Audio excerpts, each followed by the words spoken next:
Bonjour à tous. Alors que nous nous apprêtons tous à vivre ces grands jours et redoutables de Rosh Hashanah, puis celui de Yom Kippour, prenons ensemble le temps d'une réflexion.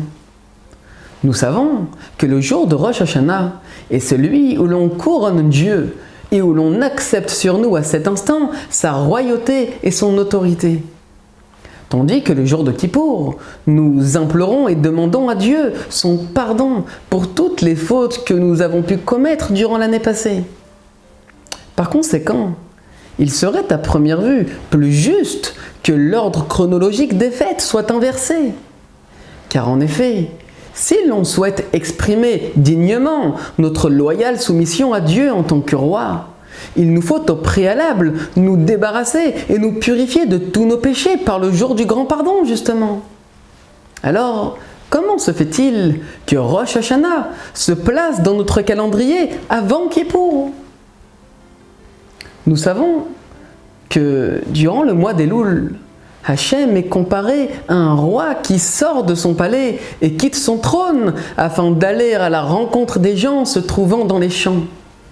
Alors, le roi, exceptionnellement accessible à tous, accueille chacun de façon chaleureuse et d'un visage souriant.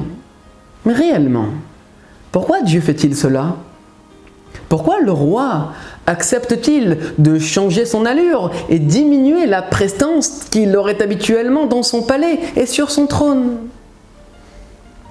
Car en fait, notre roi des rois ressent et il sait pertinemment que chaque juif souhaite profondément être lié à lui.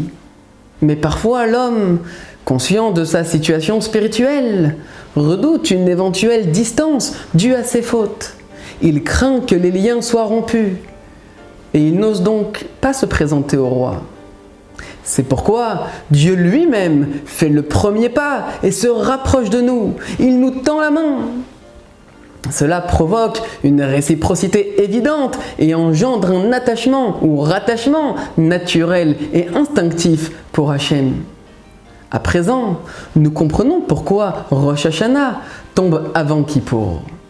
En réalité, toute l'année, nous devons nous repentir pour nos actions et nous devons le faire pour chaque détail nécessitant une amélioration.